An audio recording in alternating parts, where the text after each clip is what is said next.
Bang Adian silakan. Kita mau bicara dari mana ya? Karena memang rumit juga. Apa? Waktu memperjuangkan pemberantasan korupsi sampai terbentuknya di KPK, ya gue dipukulin. Waktu memperjuangkan agar polisi terpisah dari ABRI, ya gue dipukulin. Waktu memperjuangkan kebebasan pers, waktu Tempo dibredel, prioritas dibredel, segala macam, kita diinjak-injak di Monas. Tapi ketika kemudian semuanya sudah menjadi kuat dan mandiri, kita juga yang digebugin. Gitu loh. Jadi selama-lama gue berpikir, yang kita perjuangkan ini apa gitu loh. Nah tapi dalam konteks ini ada hal menarik. Saya coba seobjektif mungkin begini ya. Saya bisa nggak setuju sama Pak Prabowo terkait pilkada di DPRD? Boleh.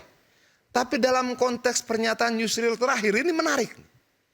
Dia mau membentuk lembaga tunggal pemberantasan korupsi. Apakah itu polisi, apakah itu kejaksaan, apakah itu KPK, kita nggak tahu. Tapi memang lucu, KPK ini isinya siapa? Polisi. Siapa lagi? Jaksa. Jaksa. Hakim. Siapa lagi? Hakim. Oke.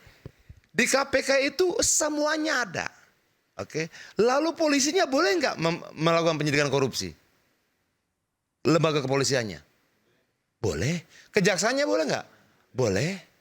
Jadi kalau dulu kenapa kita minta dipisahkan TNI dan Polri? Agar ada pemisahan kekuasaan. Ada yang berkuasa dalam konteks pengamanan, ada yang berkuasa dalam konteks pertahanan. Nah sekarang apa nggak carut marut ketika semua ada 3 lembaga yang bisa melakukan tindakan yang sama. Pembagian dan pemisahan kekuasaannya di mana? Nah tiba-tiba menterinya Pak Prabowo ini melemparkan ide itu gitu loh. Oh jangan-jangan ini sesuatu yang perlu kita kaji. Jangan-jangan akar masalahnya kemudian satu orang Senin dipanggil polisi, Selasa dipanggil KPK, Rabu dipanggil kejaksaan. Mati dia. Karena tiga-tiganya bisa manggil. Itu loh. Nah kalau begitu, kalau kita bicara konteks dasar dari trias politika adalah pemisahan kekuasaan, bisa nggak dipisahkan? Nah ada apa?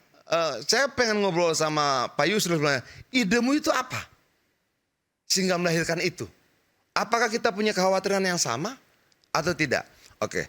Nah, artinya bahwa kalau kemudian gagasan-gagasan segar seperti yang disampaikan oleh pemerintahan Prabowo ini, sepertinya dia ingin melepaskan dirinya dari keterikatan terhadap kekuasaan manapun. Kekuasaan masa lalu dan sebagainya, dia mau lepas. Oke, kenapa? Itu produk masa lalu di mana masing-masing institusi yang sama-sama ada dalam KPK juga bisa melakukan penyidikan korupsi.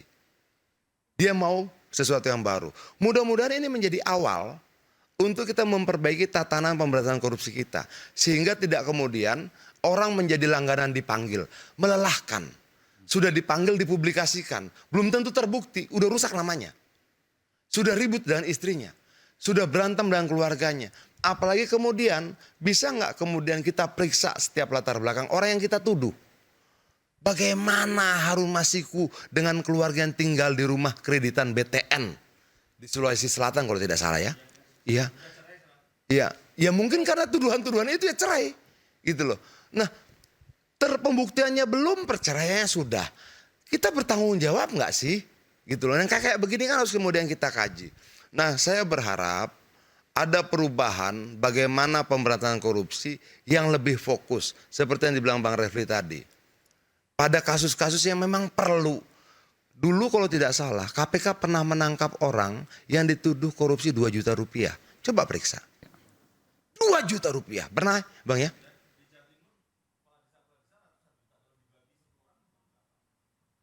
Bayangkan apa yang dibilang Bang Refli Harun.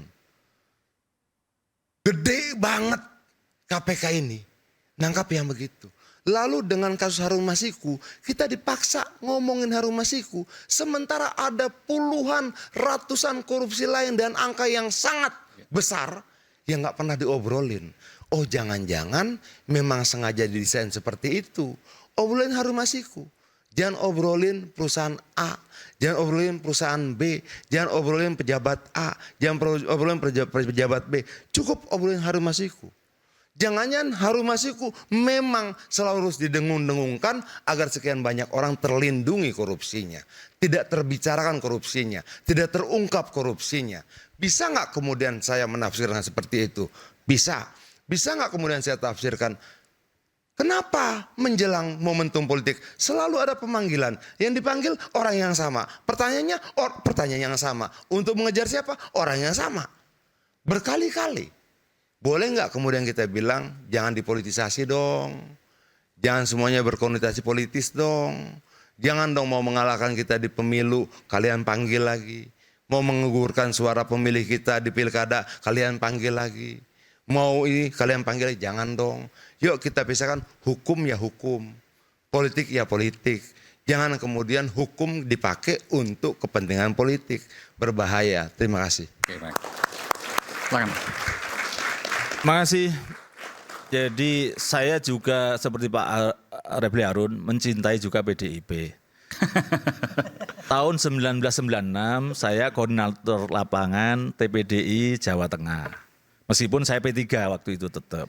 Tapi saya karena Kepala Divisi Hak Politik LBH Semarang maka jadi Korlap TPDI Tim Pembela Demokrasi Jawa Tengah yang itu juga mengajukan gugatan ke Pengadilan Negeri Semarang. Selain yang di Jakarta hanya Jawa Tengah yang mengajukan gugatan kasus itu. Jadi dan saya pun dalam bentuk mencintai PDIP saya mengajukan gugatan in absentia ini segera tuntas selesai. Harun Masiku. Iya, Harun Masiku saya gugat pra peradilan itu KPK-nya untuk sidang in absentia hari ini sudah saya daftarkan. Itu karena pasal 38 memang berbunyi. Jadi tanpa Harun Masiku pun sidang akan dilaksanakan. Iya, karena memang pasal 38 Undang-Undang Pemberantasan Korupsi itu menyebut bahwa kalau tidak bisa dihadirkan ayat satunya maka tanpa kehadiran. Ini sudah dimasukkan ini? Sudah tadi pagi saya daftarkan, sudah dipublikasikan ada nomornya 131 nomornya. Ya, jadi itulah dan itu saya ingin menuntaskan. Sebenarnya kalau ini segera tuntas kan selesai. PDIP tidak tersandera. Jadi kalau boleh minta hadiah, sebenarnya saya harus minta hadiah kepada PDIP. Kita mau kasih, tapi nanti dituduh korupsi. Oke, kita selesai itu. Tapi gini, memang masih banyak hal yang kita harus perbaiki. Pernah KPK itu menangani kasus di 2 BUMN, itu bahkan masih mau mengantar uang, ditangkap, terus karena yang diberi itu seakan-akan tidak terbukti, dengan percobaan suap. Itu yang di Kejaksaan Tinggi itu mau ngantar ke sana, tapi di sana dianggap tidak ada bukti, maka yang mau nganter ini sudah dikenakan percobaan suap dan dihukum bersalah. Itu. Jadi padahal kita mau konsepnya seperti apa? Hari Anti Korupsi Dunia yang kemarin meskipun saya diundang festival di Senayan, saya tidak datang, saya ingin menikmati di Filipina. Karena Filipina itu membuat undang-undang, dalam kasus suap itu yang dikenakan hanya penerima. Karena ingin membersihkan birokrasinya, membersihkan kekuasaannya. Itu tadi yang disampaikan oleh Iya, itu undang-undangnya memang begitu, dibuat begitu, setting itu. Mari kita lakukan itu, gitu loh. Ya. Jadi kalau memang kita ingin pemerintahan yang bersih, itu ya artinya yang diproses itu, gitu loh. Undang-undangnya yang kita rubah, DPR yang harus mengubah itu, gitu loh. Surplus kekuasaan tadi. Nah, itu loh. Jadi Filipina begitu. Dan apa yang terjadi Filipina? Oh, Filipina menggunakan logika Bung Rocky berarti ya? Iya. Oke. Itu kan memang undang-undangnya begitu di Filipina. Oke, baik. Dan ada di beberapa Indonesia negara belum. lain. Oke. Dan Filipina menikmati itu karena pemerintahannya berusaha bersih, apa yang terjadi? Pertumbuhan ekonomi 7%. Oke. Gitu loh. Sementara kalau bicara dengan kita kalah semua, tambang nggak ada, Woi, nggak ada gitu. maksudnya kamu duduk di sini nih. Nggak. Tapi maksud diadakannya KPK memang begitu. Makanya objek KPK itu 2. Yang pejabat publik, pejabat negara, penyelenggara negara. penyelenggara negara dan kemudian juga pejabat hukum. Iya. Tapi Harus ingat semangatnya ini. ke sana. Saya teruskan dulu deh. Saya teruskan dulu. Tapi itu tidak menjadi core bisnis dia. Ya, ini kan ada yang dilupakan terus sebenarnya. KPK berfungsi pencegahan. Nah, kalau ini memang dianggap berhasil, harusnya dia mampu memaksa Pak Prabowo nanti untuk fungsi pencegahan adalah tata kelola pemerintahan yang baik.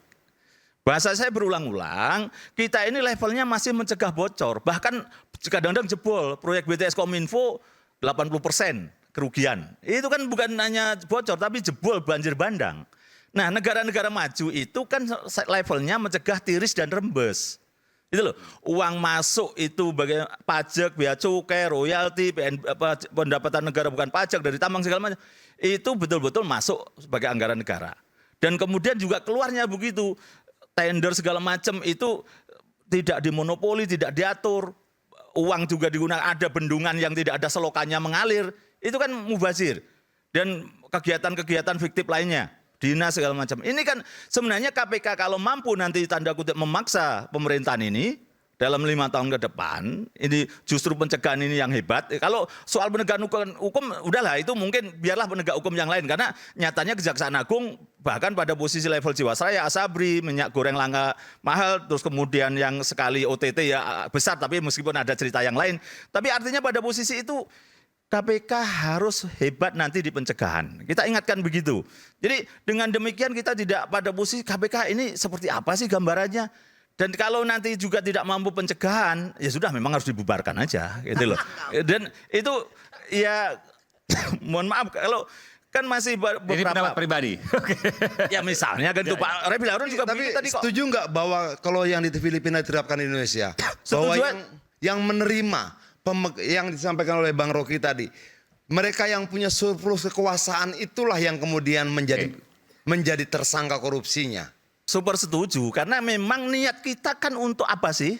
Birokrasi yang bersih melayani, kan itu. Maka yang dihukum adalah yang punya kekuasaan. Ya, baik. Artinya kalau dari cara berpikir seperti itu dan cara berpikir filosofi seperti yang Bang Rocky sampaikan, Harun Masiku bukan penerima. Bukan begitu, karena undang-undangnya beda. Sekarang tugasnya DPR gitu loh. Satu, Iya. merubah undang-undang itu. Kedua, juga Ya, mengawasi yang benar. Baik, baik. Karena partai DPR itu juga ada sekarang kalau tidak. Jadi pada posisi inilah yang kita harapkan DPR juga menjalankan undang-undang perampasan aset. Itu Iya, juga. iya. Masa saya sampai harus mengatakan saya maju ke MK untuk memerintahkan harus disahkan maksimal 2 Ya, waktu tahun. terbatas, oke. Tapi udah disampaikan tadi apa yang kemudian disampaikan oleh Bung Boyamin. Terima kasih Bung Boyamin, kita berikan tepuk tangan. Terakhir Bung Rocky silakan. Tadi Boyamin saya mau taruh di sini, ternyata belum bisa mas itu aja dia. Oke, tadi saya terangkan, kan itu saya bilang tolol itu bukan Anda yang tolol, reasoning Anda itu failed sebetulnya. Kan saya bilang logikanya begini. Jadi harus paham ya, saya tapi teman itu, tapi cara berpikirnya itu tolol, itu maksudnya tuh faulty reasoning. Nah, kalau saya bahasa Inggris begitu deh. Kamu membuat faulty reasoning itu dasarnya. Supaya nggak ada faulty reasoning yang mengakibatkan nanti masa depan itu tidak jelas. Di dalam logika itu ada prinsip begini nih. Untuk menghasilkan keadilan dari orang-orang yang punya interest, maka dibikinlah veil of ignorance itu. Apa namanya bahasa Indonesia itu? Tabir ketidaktahuan. Orang-orang ini ditaruh di bawah belakang. Ini teorinya John Rawls itu ya. Cari di ChatGPT nanti itu. Supaya dia tidak bisa menduga dia dapat apa di masa depan.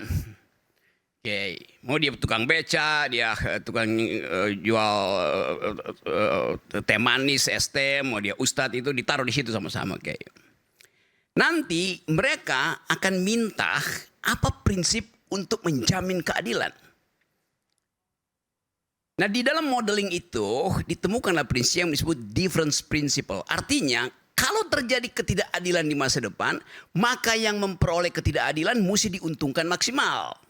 Itu prinsipnya, minimax maksudnya. Hal begini dulu pernah saya terangkan di KPK. Karena itu saya merasa harus mengkritik KPK. Di awal itu saya mondar-mandir satu Indonesia membantu pendidikan anti demokrasi. Anti korupsi. Di KPK itu mondar-mandir saya tuh bertemu dengan anak SMA yang ngajar di situ. Jadi saya berhak untuk mengatakan, ya kenapa KPK yang saya bayangkan tadi jadi mega, sekarang jadi mini gitu. Jadi itu masalahnya tuh. KPK mini, PDIP mega. Terima kasih.